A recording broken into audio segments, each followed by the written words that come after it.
everyone, and welcome to this explainer from Forge College. I'm absolutely thrilled to have you here today. If you've been following along, you know we're on a pretty fascinating journey. Today, we're looking at the ultimate blueprint for turning your raw Gulfstream transaction data into undeniable, bulletproof evidence. Think of this as the master schematic for your analytical engine.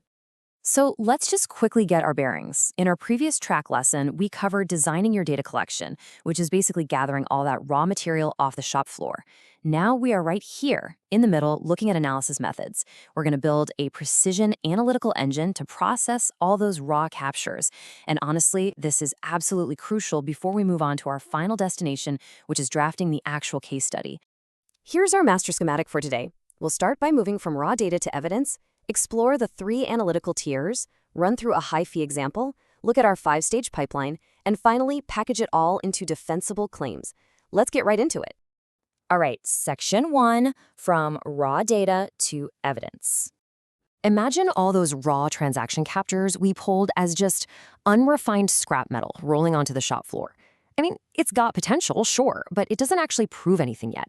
To turn that raw material into a polished product, we have some very specific functional goals we have to hit. We need to compute descriptive statistics, detect outlying transaction flows, compare the incidence of forwarding across our samples, interpret the correlations between transaction attributes, and finally, assess our confidence and our sampling limitations. If we do this right, we can definitively prove whether Gulfstream is actually forwarding transactions in our sample.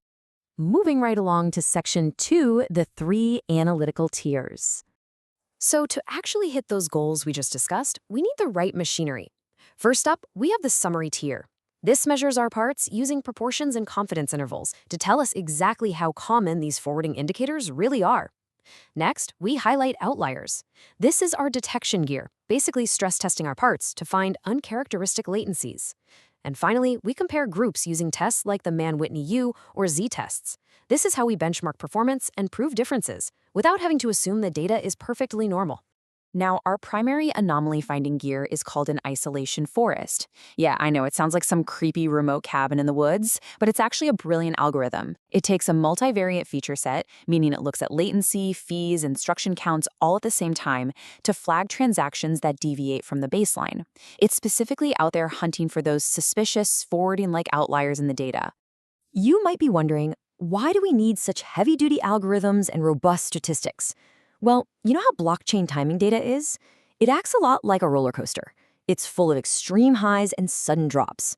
The latencies are incredibly heavy-tailed, which means simple averages are completely misleading here.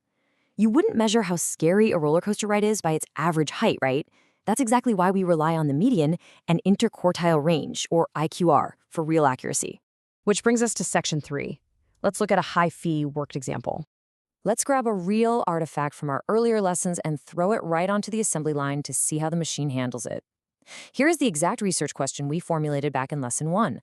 Does forwarding incidence actually increase for high-fee transactions? This is going to be our specific test case to kick off the engine. To set up the comparison, we start by sorting the parts with a little pre-processing. We filter our sample into 2 very clear buckets: the top 10% of fees, which we'll label as high fee, and the bottom 90%, which we just call others. It's a really clean, simple split that gets the raw data ready for testing. And boom, look at this stark contrast. The high fee group has a massive 12% forwarding rate compared to just 4% for the others. Right out of the gate, the data is already starting to tell us a super compelling story about exactly how the protocol prioritizes transactions. But it's not just about the rate, it's about the speed. Check out this single output, 60 milliseconds. Our analysis reveals that the high-fee median latency is 60 milliseconds lower than the rest. Now, in the world of blockchain validators, 60 milliseconds is a massive benchmark difference. So here's the real kicker. When you write up your case study, reviewers don't just want to see a tiny p-value, they want to see the effect size. They want to know the real-world magnitude of the difference, like that 60 millisecond drop we just saw. The effect size, alongside your confidence intervals, is what truly, undeniably demonstrates the impact of Gulfstream. Okay, section 4, the 5-stage pipeline. This is our bulletproof, reproducible assembly line that ensures our data engine never misfires. We march through these 5 stages: plan, pre-process, summarize, test and detect, and finally, document. In stage 1, plan, we strictly lock in our parameters.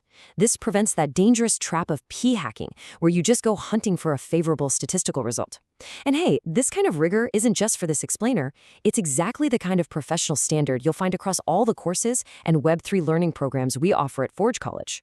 It's all about being robust, repeatable, and totally honest with the data. During the summarize stage of that pipeline, we bring out the heavy quality assurance tools, like the Wilson confidence interval. This is an awesome statistical method that calculates a reliable range of uncertainty for proportions. So when we say the forwarding rate is 12%, the Wilson interval tells us exactly how confident we can be in that number, given our sample size. Finally, Section 5, defensible case study claims. To package this all up so your evidence is absolutely bulletproof, you have to stick to these 3 core principles. First, base your claims on robust summaries. Use those medians and IQRs we talked about. Second, combine your anomaly detection with comparative tests, so you can see both the outliers and the group differences. And third, transparently document your effect sizes and confidence intervals. If you do this, your claims are going to be rock solid. So before we wrap up this stage, your job is to save all your pipeline outputs. Do not lose them. Keep those tables, the JSON files, the scripts, and those beautiful plots. They are the essential raw materials you're going to need for our next track lesson, where we actually draft the case study itself. So I'll leave you with this question. Are you ready to let the data tell the true story of Gulf Stream forwarding? Because you've literally got the tools in your hands right now to do exactly that. Thank you so much for hanging out with me on this explainer. Keep exploring, keep questioning, and I highly encourage you to head over to forge.college to learn more about this subject and discover a whole bunch of other fascinating Web3 topics we have waiting for you. See you next time.